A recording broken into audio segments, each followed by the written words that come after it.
Hello everyone and welcome back. It's Sakiziel here.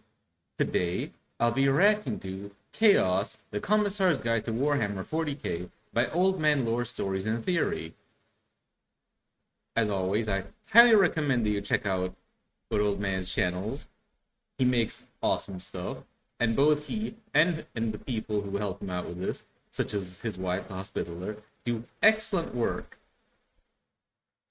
And a link to the original video will be in the description box below.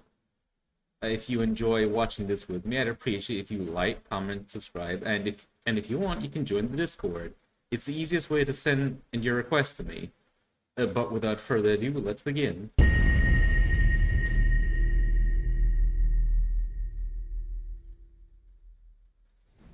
is said that heresy is like a tree. Its roots lie in darkness, while its leaves wave in the sun.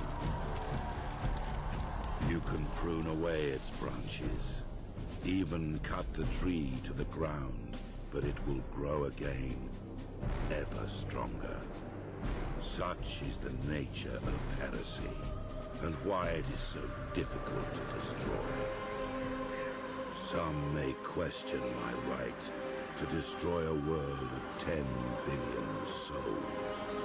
But those who truly understand realize that I have no right to let them live. No sacrifice is too great. No treachery too small.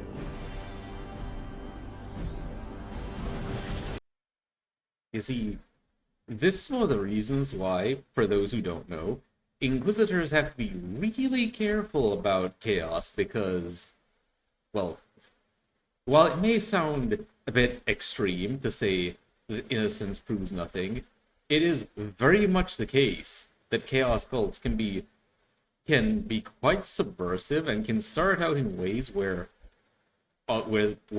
they are not Chaos cults, and by that I mean where there is no indicator that it's a Chaos cult until it reaches a point where they can start tipping the scales and getting into the weirder stuff of without necessarily things setting off any alarms. And it's because that certain of the dark gods, such as Tzeentch and Slaanesh, can be really good at worming their way in like that.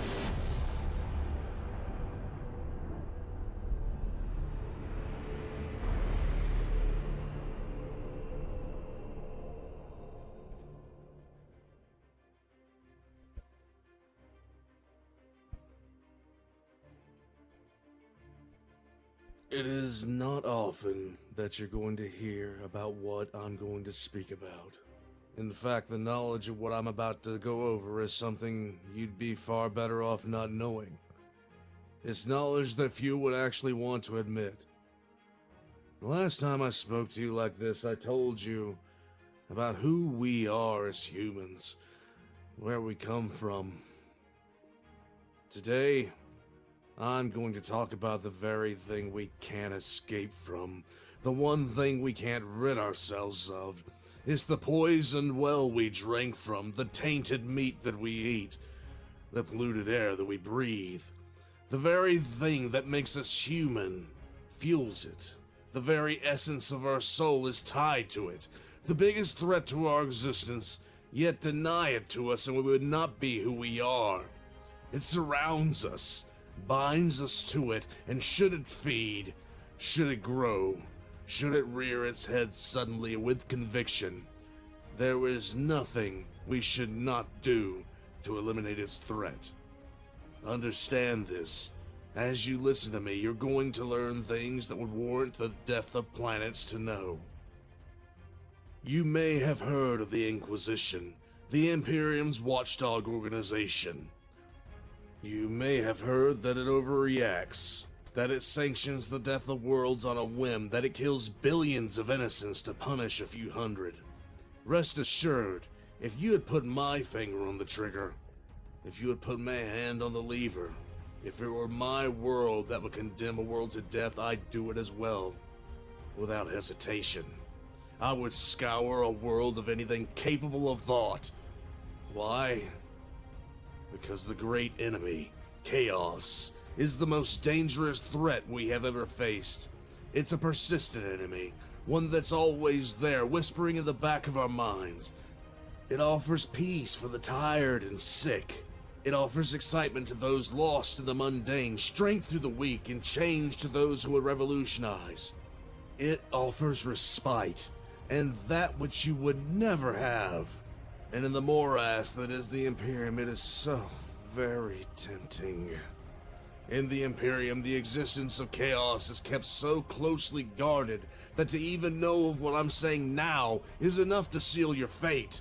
The Imperial man does not tolerate even the most basic information about this threat to be spread. The wider Imperium is kept completely in ignorance of the horrors I'm going to speak of. The reason for this is simple, yet complicated. To explain this, I have to explain Chaos.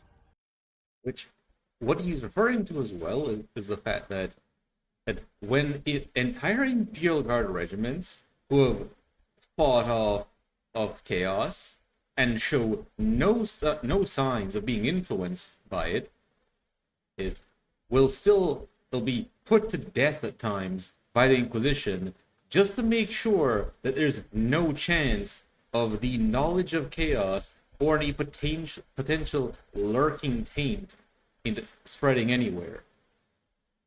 Is something which has gotten the Space Wolves in trouble with the Inquisition and the Grey Knights on one or two occasions.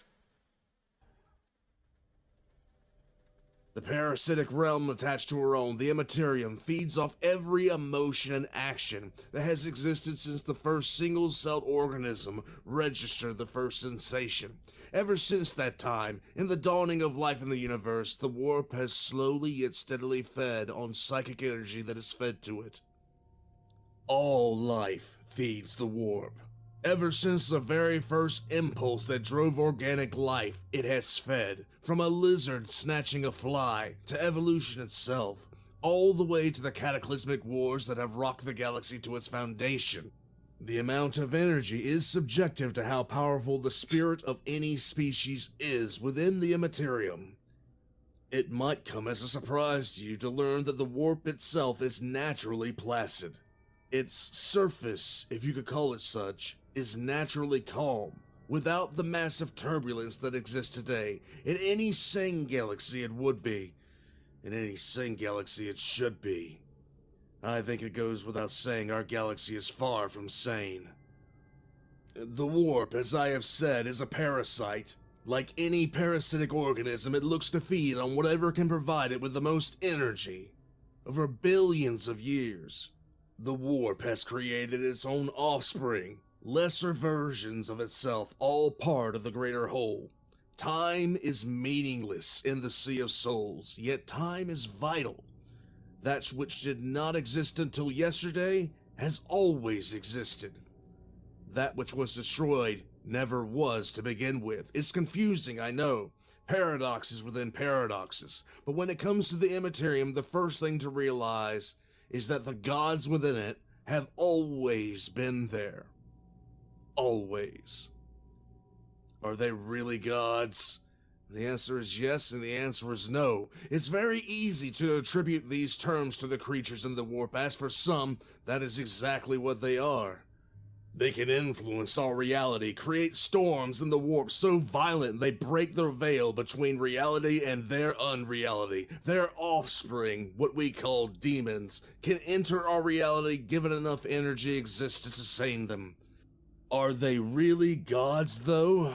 Well, no. I'd say they're more reflections of the thoughts going on in everyone's heads.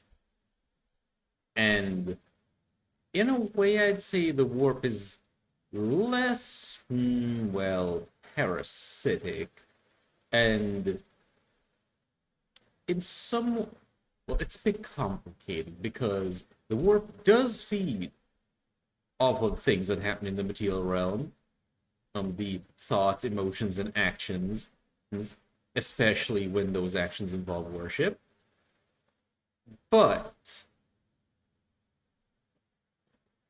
the warp orb does not necessarily harm things when it does that. In fact, you can blame a good chunk of why the warp is the way it is on just its nature as a reflection of the material world, and the ways it's changed to reflect changes in what's going on in the material world. As war, plague, etc. spread in the material world, so too does it spread in some form in the warp. They are as much of a deity as a leech grown to enormous proportions, but not much more than that. They don't have what we would call a higher sentience, not as we would know it, nor the ability to plan for the future, not as we would readily comprehend. These four creatures we call the Chaos Gods exist as any parasitic life form does, and just like a parasite that has been given the chance to grow unchecked, it will eventually kill its host from its ravenous feeding. Just like any predator, they will discover ways to find more food, continue to grow, to feed, until the very thing that sustains it dies. They are nothing more than patterns formed in the deep sea of the immaterium, a groove worn into reality, one that repeats itself over and over, tearing ever deeper until existence snaps. As they feed, they grow. They grow in the power they can project. They grow in the strength they can manifest, and the ways they can influence reality. It wasn't always like this. We as humans sometimes delude ourselves with notions that we had some major influence on these creatures' development, but really they have existed from the dawn of all things. From the first time a single-celled organism killed another single-celled organism, the creature known as Khorne has existed. From the first time that a being enjoyed sensation, Slaanesh. When the strings of evolution began to cause mutations and change, Tzeentch. And from the first death, Nurgle. These four entities at one point served a purpose. And in their own way they assisted humanity, if not every species, on its development. To explain this, I need to give examples and context. We call Nurgle the god of decay, disease, and death, but Nurgle represents far more than that. Nurgle represents both life, death, and the life cycle itself. The same emotions and actions that fuel Nurgle are that of a parent having a child, the child growing and having children of their own and eventually dying. Nurgle is forests and trees, swamps and jungles, single-celled amoebas to walking titans of flesh and bone. Nurgle is nothing more or less than nature itself. Removing Nurgle will be the removal of the entire life cycle of creation. We call Khorne the blood god who sits on a throne of skulls, who doesn't care from where the blood comes, only that it comes. Khorne is more than just a butcher god. Khorne represents survival of the fittest, morality, fairness, martial honor, justice, and strength not only of body but of character. Without Khorne's influence, natural order simply breaks down at a fundamental level.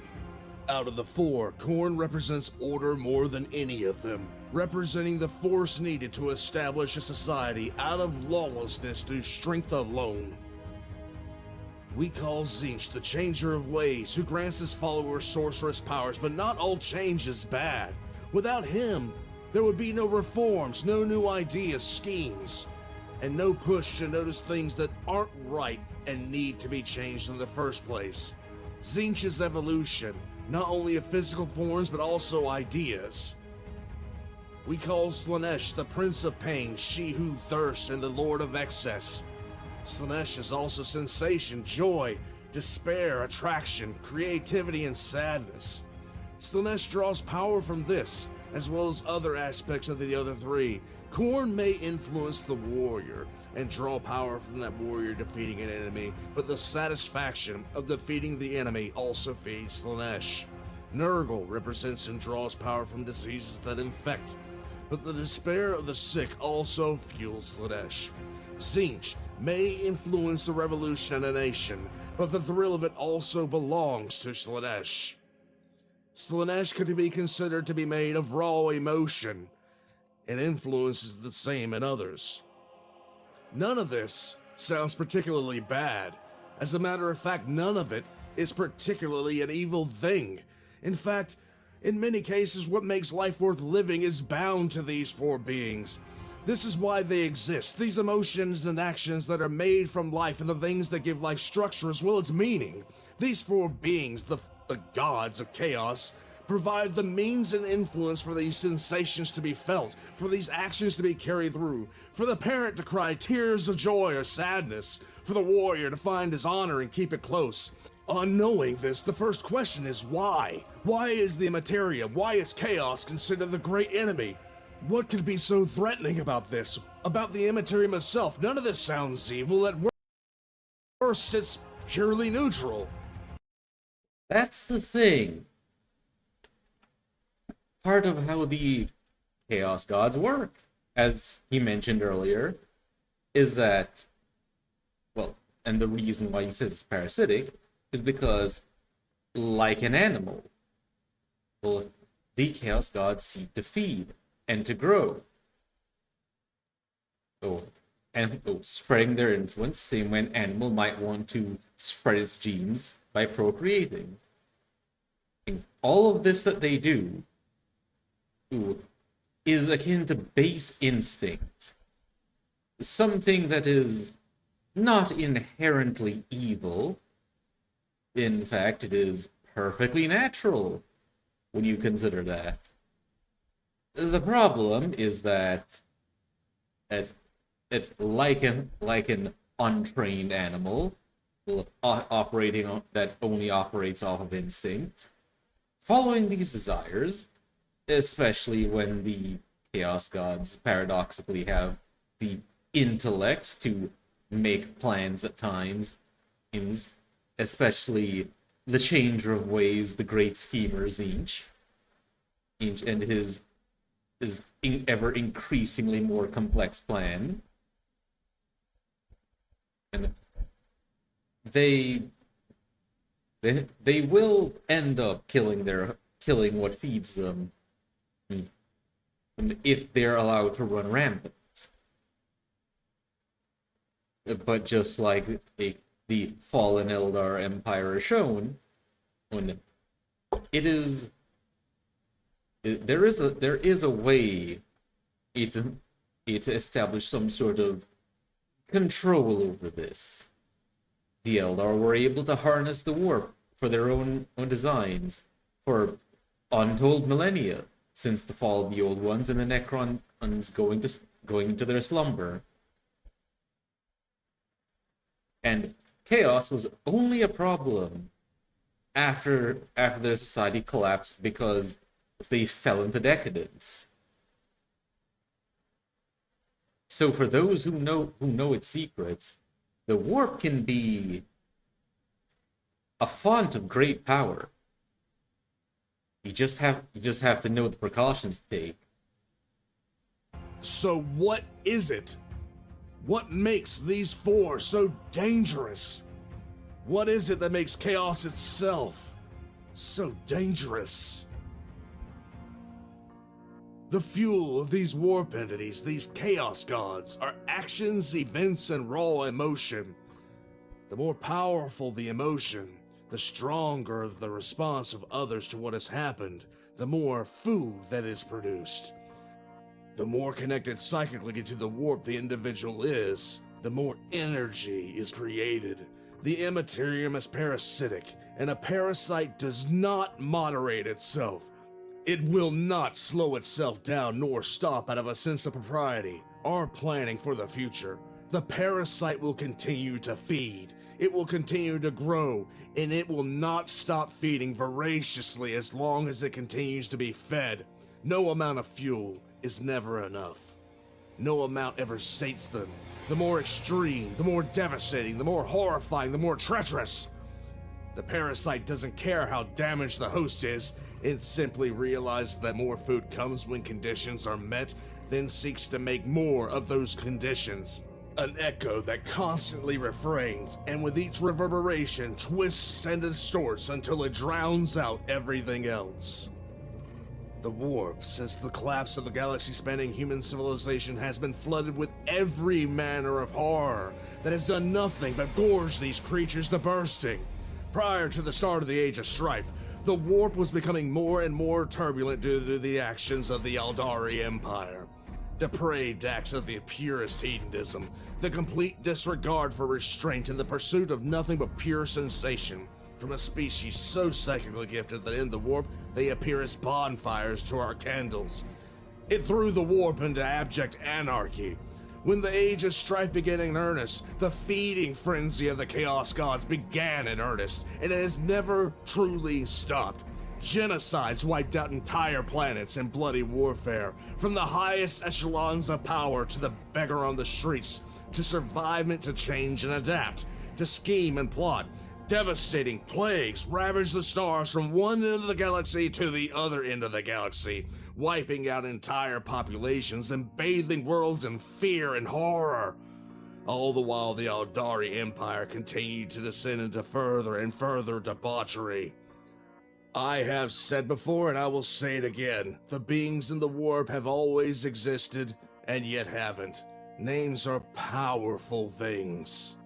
To name a thing is to label it, and while an action or emotion alone feeds the warp, belief and worship, performing those same set actions in the name of a being, that is where true potency lies. Granted, names have been given to gods who filled the same purpose as the four, but to worship them, that is something else entirely. As knowledge of the Chaos Gods spread in the darkness and strife, a torrent of power gave them strength. An energy they had gained from the actions and emotions pouring into the Immaterium was nothing compared to the absolute flood that came when humans and Xenos alike started invoking their names. Through whispers in the dark places of the mind, the four made themselves known. Cults started rising on world after world, even Terra itself, dedicated to the worship of these entities of the warp. Worship is the key. To perform an action alone means very little in the warp. A drop of water. Enough drops and you have a lake. Enough lakes and you have an ocean, the Sea of Souls. Worship, however, dedicating an act or an action in the name of, that isn't a drop of water at all. That's like a wave. Belief gave them rules, rituals, rites, and symbolism that all carry their own significance. Belief gave them the ability to project their power beyond whispers and urges. Belief gave them the ability to bathe planets in their influence, to corrupt based off proximity to their symbols, to override and to possess. Belief gave them power, the likes of which they had never experienced before.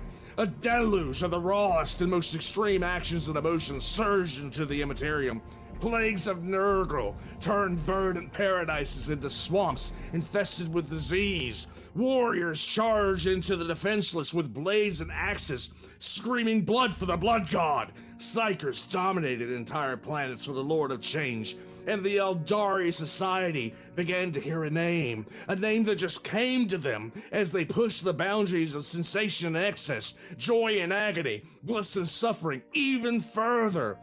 The Aldari's actions thundered into the Sea of Souls as the very fabric of reality quaked. Finally, in the Immaterium, after millennia of being drowned in a sea of pure emotion, something that had not existed but had always existed finally blinked. As the Age of Strife reached its peak, as the Emperor brought Terra fully under his command, the warp finally hit critical mass, becoming so bloated and volatile the barrier between real space and the Immaterium was torn asunder. For thousands of light years, the Immaterium ripped into the fabric of real space, creating an open wound in the galaxy that has never closed. The Eye of Terror. A psychic scream thundered from the newly awakened Slanesh to devour the majority of the Aldari, ripping their souls away from them in this instance of cataclysmic birth. The massive warp storms that had existed for thousands of years were blasted by a shockwave of pure psychic force, making travel to the Immaterium dangerous but actually manageable for the first time in millennia. Also, also for those who don't know, the Eye of Terror is also where the heart of the Eldari Empire used to be. Yeah, and that's also why whenever they need to go and get soul stones, they have to go to the Crone Worlds, and the Crone Worlds are, well, yeah, those same core worlds of the Empire that got sucked into the Eye. The Great Crusade of mankind was a race against time more than anything. It was a race against time, against creatures that reside in a timeless space. It was the attempt to cut these creatures off from the main wellspring of power, worship, and belief. Are these beings intelligent? Oh yes, very much so. They have been around since the dawn of creation, and they know very well how we work, what we desire. In many ways, the beings of the warp know us better than we know ourselves. They know what we want. They know what motivates us. Because those things are the very aspects of their nature. Any hope we had of ending the threat of chaos ended with the event that terminated the Great Crusade, and the warp has continued to feed almost unabated. Unending wars of survival, diseases that wipe out entire planets, endless rebellions and revolutions, as well as the pleasure cults dedicated to escaping the misery of the last 10,000 years. They are all constant.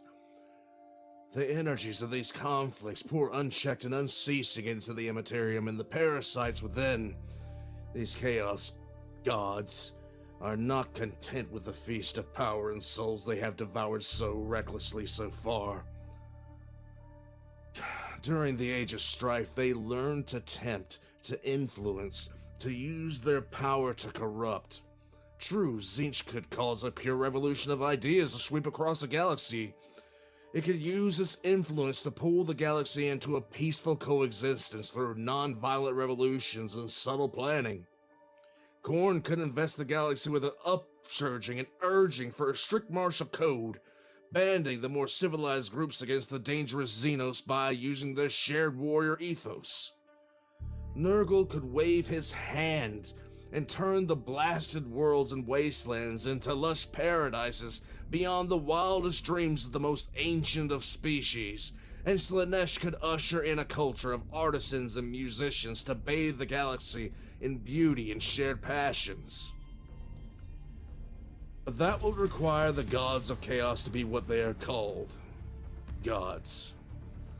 Instead, there is nothing but the gnashing hunger of them, these parasites, who have spent the better part of 15,000 years experiencing the entire galaxy, projecting the most extreme energies into the depths of the warp. And why would parasites wish to slow their gluttony to cull which they desire and need? They only ever want more.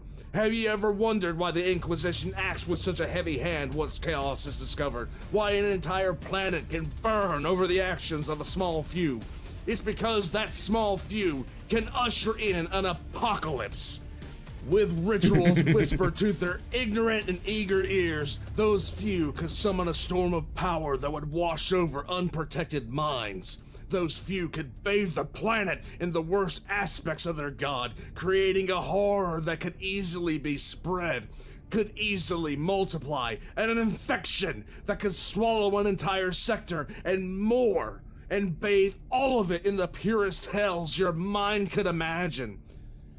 The only saving grace is that once a world becomes infested with a warp, it's not going to be long before the entire population tears itself apart, drowning in a sea of its own blood.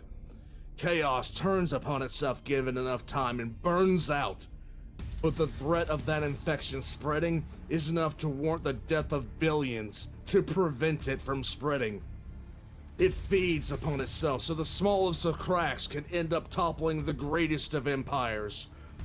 The more it acts, the more it can act, until a critical point is crossed, and it can spread no more, crashing down and tearing itself apart. The taint of chaos starts innocently enough, but it has two critical mass points.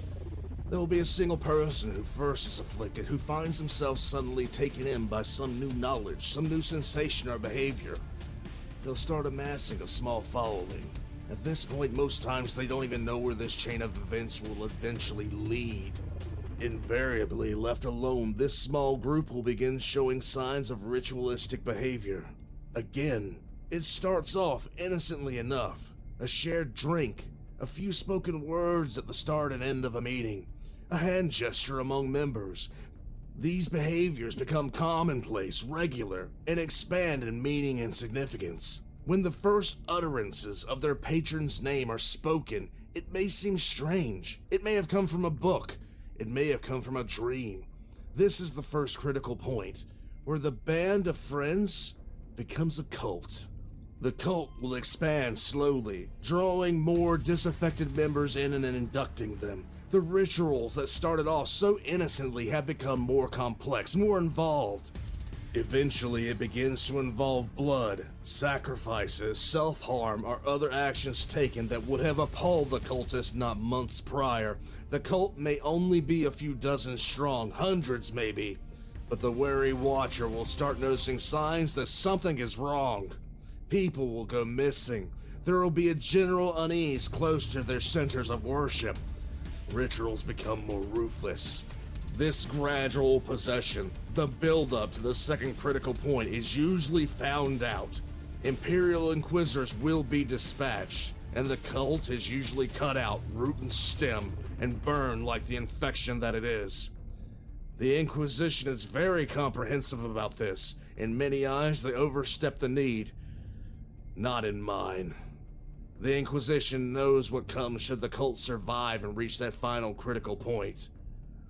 It's the point where the cult summons a demon, summons a patron from their chosen deity. The infection of... Yep, the point in where potentially they open a warp rift and the entire planet starts going to super hell in a handbasket. chaos, localized and mostly contained by need, suddenly and explosively expands. Hive cities descend into open warfare. Exposed and unprepared population lose their minds and themselves. Devolving into scenes of abject hell, an entire planet can be overwhelmed and overrun in mere days, with most never even seeing it coming.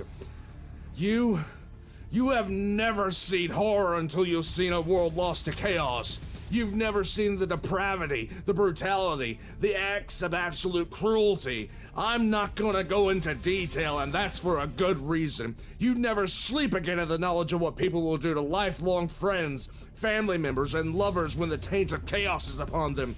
You'd never question the actions of the Inquisition again when they wipe out entire towns, hives, and planetary populations. Such things are mercies. Thinking on some of the things I've seen, I often wonder, is this what the Eldari devolved into before the Immaterium swallowed them? Probably the lucky ones are the ones who got their souls swallowed up. Just like how sometimes when, say for example, a world starts getting that chaos taint, there have been cases where, for example, it's to like between 2/3 and 3/4 of the guard just dies, as in a wave of warp energy just sweeps across the planet and people literally just explode into fountains of blood. Or is this just a twisted mockery?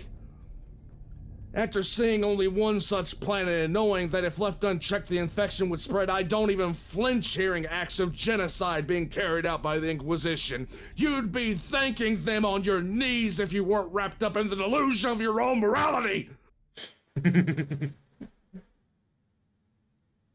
You'd think this would stop the denizens of the warp, that they would keep their actions more subtle, more controlled, and that the restraint would be employed to sustain the very population that feeds it. You'd think this would stop the constant attempts of the Chaos Gods to break through, to consume the galaxy in their own hunger. You'd think this, but this is not the case. They are only creatures of immense power driven by the need to amass more. Some might say because these creatures can communicate with us, because they can understand our desires. That means they must be sentient or self-aware. This is a misreading of the way that they work and the way the Immaterium functions.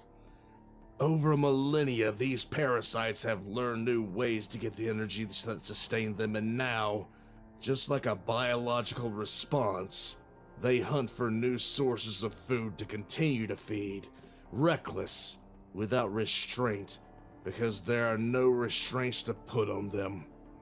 They would feed off every soul voraciously, even if they killed every living thing in existence in the process. That is what makes them so dangerous. That is what makes them the greatest enemy we have. Like entitled addicts, these beings are now gorged and gluttonous, using every trick and turn they have developed simply to gain more food, more energy, no matter what gets destroyed. And I agree. I certainly agree on the on the whole thing of that they have no restraint and only seek to feed and amass more power. And it's also for that reason why I'm hesitant to necessarily call them evil. No more so than, say, a hungry lion who kills someone and eats them is evil. Well, because, again, they're just operating off of what their instincts and urges are, and they're, in ways, creatures who have no self-awareness or a sense of self-control. Well, that's why cultivating certain knowledge and abilities, especially since you can't really get rid of them without annihilating all life in existence, is necessary. Think of how the Eldar, during the height of the Empire, managed to restrain in the Chaos Gods to sections of the warp and limit their influence. How they're able to create their own gods. Granted, most of those gods were eaten by Sheathers, but they were able to do it. Whenever they please, and for various purposes. So to me, it seems less like chaos and the warp is the problem, and more so the lack of ability to harness it properly. But what would a totally non-heretical Imperial citizen know? No matter how many die in the process, no matter if the next hit is literally their last.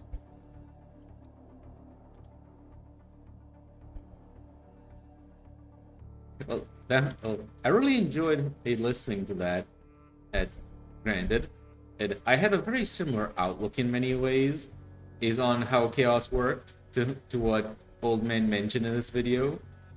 Well, much of it was actually informed by watching it TTS back when Brova Alpha Busa and his team were making that, and particularly when Magnus the Red spoke to Kitten about the warp and all the things the Chaos Gods represent that most people don't really think about. I hope you guys enjoyed watching with me, and I hope you enjoyed. If you did, I'd appreciate if you like, comment, and subscribe. But feel free to join the Discord. Definitely check out Old Man's stuff. He really deserves the attention. And until next time, ta-ta!